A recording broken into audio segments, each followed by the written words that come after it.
guys, welcome back to some more AFK Arena. Today we're over on the YouTube account and we are looking at heroes. So it has been a considerable amount of time since we've had heroes, 2+ years since AFK Arena has been out. But the question is, where do heroes like Scarlett fall? We know she is newly released. Where does she fall within tier lists? Same question that I get a lot with a star. Again, where does Little Peanut fall within the tier list?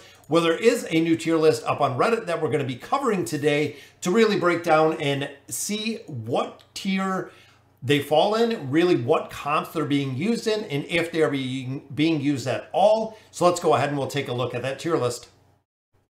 All right, guys, so here we have a tier list. Big shout out to Amraze1 over on Reddit for putting these together. Love the utilization of Tier Maker. So I'm going to break this down from the top to the bottom. We're going to look at the heroes that are within here and really give you my opinion, my breakdown of what we are looking at, guys. So comps revolve around them. Absolutely. I love how we broke this out. You can see Thorin, absolutely the Thorin cheese. The Mahiro with the Charizard, right there. We have Grez, which is Grez Alna, super strong comps. Grez is the key in there. Lucretia, absolutely doing everything by herself. We have Raku and Kren, as well as Ainz. Absolutely, guys. So when you look at this team comp, when you look at the comps revolve around them, those are the primary heroes you want to buy or assume, because those are the strongest heroes in AFK Arena, and they are the heroes that make up a majority of, when you look at, let's say, the 7 meta comps that we have within AFK Arena, one of those heroes are in every single comp. Most of them, including Raku, Lucretia, Ainz, Kren, are the absolute main carries when it comes to the comps. Same with Thorin. Looking at the second section, top crowd control, absolutely, guys. Oden, Pharrell, we have Leonardo in there, Prince of Persia, and Mishka. Mishka, relatively new to the Wilder team. Yep, has a lot of crowd control in there, especially with those Wolves guys. Very, very important to build her. We've seen her again in a couple meta comps, as well as Oden, of course, Graveborn, Pharrell, Graveborn, meta comps. We've seen Leonardo da Vinci even joining the Ainz team comp. Same with the Prince of Persia, allowing the crowd control aspect in there to give time to Ainz to ult, resulting in a win for the battle. Now the enablers. These are the heroes that really focus on making the team comps kind of the synergy aspect of it. And that's the way that I really look at it, is the top enablers are the synergy when it comes to these teams. Now, when you look at Grez will not scale if we do not have Alna. Same with Mahira. If it doesn't have Khazard, you're not going to get that big boost increase to the mesmerize ability that she has, which is the same with Zolrath. Zolrath delays the entrance onto the battlefield, giving Mahira time to get some energy to really start the cycle. When you look at the Thorin comp, Lorzan and Kelthar, both a huge, huge asset to the Thorin comp, really making it work with our link, and then of course with our displacement for the enemy team with Kelthar and his swapping positions. Brutus makes his way into a couple different comps. We've seen it in the Charizard comp. We've actually seen him in the Kren comp. He's been in a couple ones. He is utilized for his immunity. When you're building out signature item, when you're building out his furniture, the immunity he brings, it's not the tanking aspect, it's not the damage aspect, it is the immunity that allows him to really be successful. Looking here, of course, we have Iran and Skarath, which is the 5-pull combined with Lucretia. That is a meta team comp that we've seen quite a bit. Is with Queen in there as well. Queen can actually allow them, or allow Lucretia to do a ton of damage, and does control, offers a pretty strong crowd control ability in there as well. Leica, of course, entering the battle with haste and also with energy. Very strong enabler for a lot of different team comps. We've even seen her back middle as a primary damage. She is also a really strong debuffer with the ability that she has to break the enemy's defense. And then Alberto in there, Ainz and Alberto, guys, peanut butter and jelly, like we've said before, they go together absolutely perfectly, because Alberto will give defense and attack rating to Ainz, as well as another hero, which most of the time is either Leonardo da Vinci or it is the Prince of Persia, rounding out our dimensional teams. Top support, absolutely, guys. Mortis is top support when it comes to the campaign. And this tier list really does look like the campaign.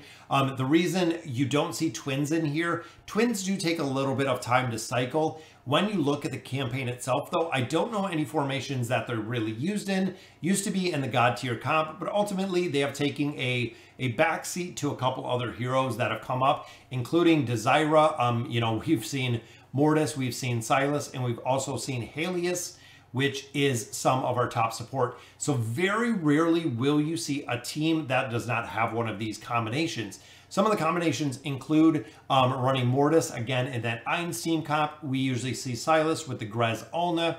Rowan, we see with the Mihira comp because of the energy potions she possesses. Rose, we see with the Mihira comp, again, to chain that Mesmerize ability. Rain, we see in the Thorin comp.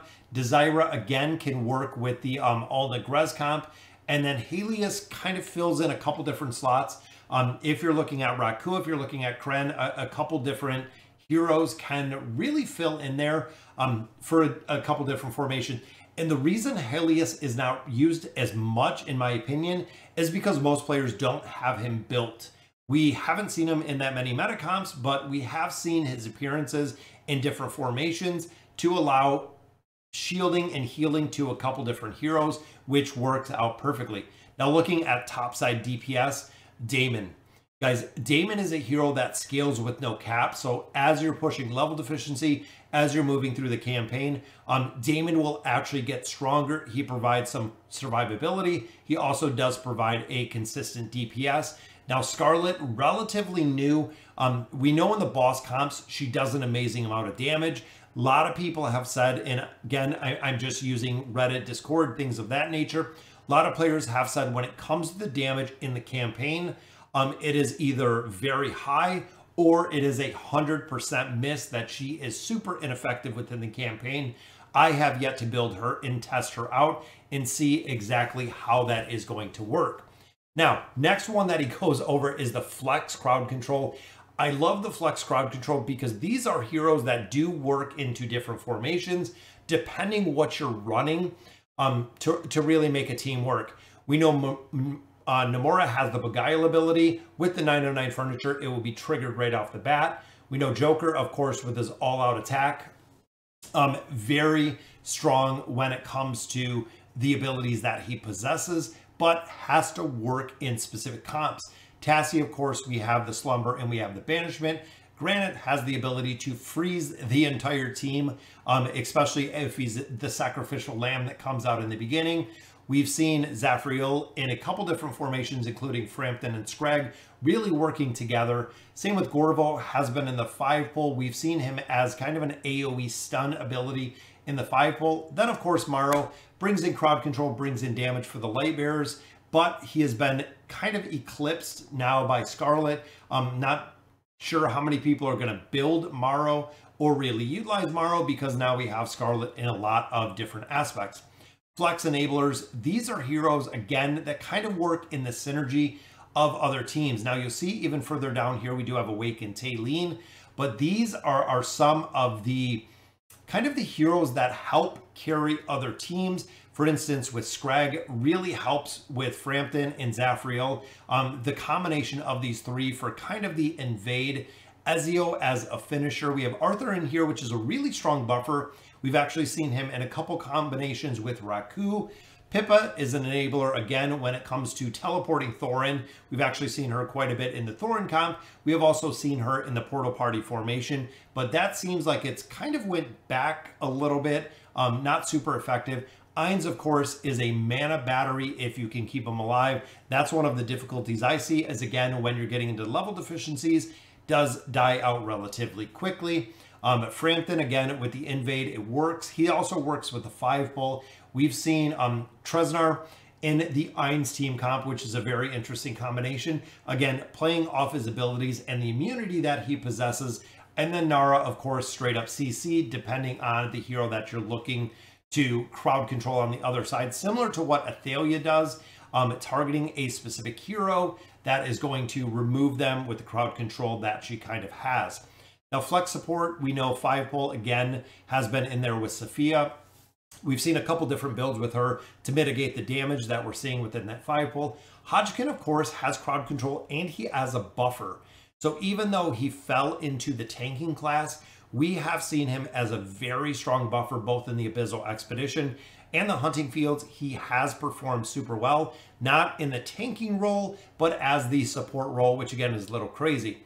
We have a star here, Little Peanut. Damage mitigation and damage herself. She does a considerable amount of damage, but she also has a couple big mitigating factors, especially if you build out her engraving. It will actually give, I believe it's a 60% damage mitigation, which is huge. Same flex support that we see with Merlin. Merlin doesn't quite have the damage mitigation that a star does, but it is tied to his ultimate ability. Big thing, of course, with Merlin is he does have a cheat death ability, meaning that if he does take fatal damage, he will actually go into the form of an owl and will come back again for a second round. Now the B tier carries, very specific with these. A lot of the B tier you will see used kind of situational in the campaign, especially if you have them built. Big thing with this hero, these heroes are the tower. The effectiveness in the tower, guys. Isolde does well, Entendre does really well, Tylee does really well, Moriel, of course, in the towers, or the Twisted Realm bosses. We see Titus doing well, again, Lightbearer Tower. There are some formations, there are some Twisted Realm formations, there are different, again, niche places that we've seen them. Even Tylee, we've seen her completely max out with the 309 and having the plus 60 engraving to give her damage and immunity that have burned down entire teams. Isolde is really strong early as level deficiency gets kind of creeping up. He does fall off pretty hard. Titus, again, the Howl with the crowd control, the invade team there can work pretty well. And again, the niche heroes kind of fall in here as well. Athelia, again, very specific. Orthos, Inoki, Flora, again, depending on a lot of the niche heroes you see in here are very dependent on the heroes you're fighting. And that's kind of the big thing. So if you have teams, you know, that are very heavy burst damage, you can put in a couple different heroes and really make it work, such as Hendrik, which is going to protect someone who takes fatal damage, or even using a hero like Taylene as the sacrifice. Or if you know you're going to buy time to allow Flora to do some damage. Burst damages, burst teams against like an Inoki or an Orthos are absolutely going to slow him down, but some of the stall teams can be beneficial. Nemitsu needs to be a little bit reworked. I would love to see another Mauler support out of here. Thisu, kind of the same. He seems pretty effective in the tower, but ultimately you're not going to use him, not a big priority to build. Now looking at our next list, very niche, which is again the twins. Even looking at this formation, most of these heroes, Titus, Peggy, Verk, Kaz. Kaz, I would say, is quite a bit higher than this. I would definitely drop her in the niche, if not a little bit higher, just for the fact she's still the only hero that can dodge magical attacks, making her super effective. A lot of players are even using her in chapter 40 plus to go ahead and mitigate the damage within there. Some of the other heroes, like we have Cecilia here, we have Theowen here, do exceptionally well within the Abyssal Expedition and the hunting fields, but outside of there, not too well. The trash, I'm not even going to bother uncovering all the trash. A lot of them down here, so you can kind of see, I think, 90% of it. Over here, we have Warwick and Zekas.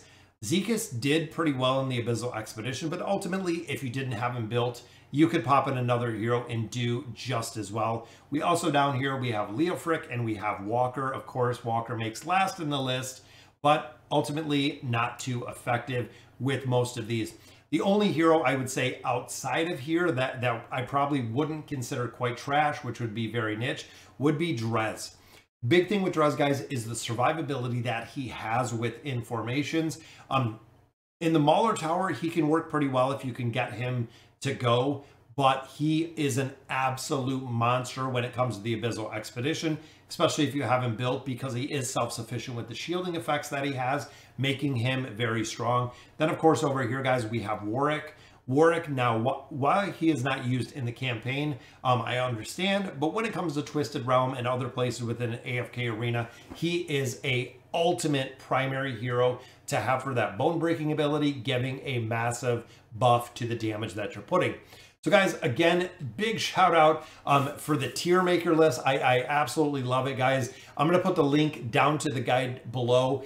I definitely agree with these. Again, a little ones that I changed. Scarlett, a little bit too new to see exactly what's going on with them, but it has been a considerable amount of time since we've seen a tier list.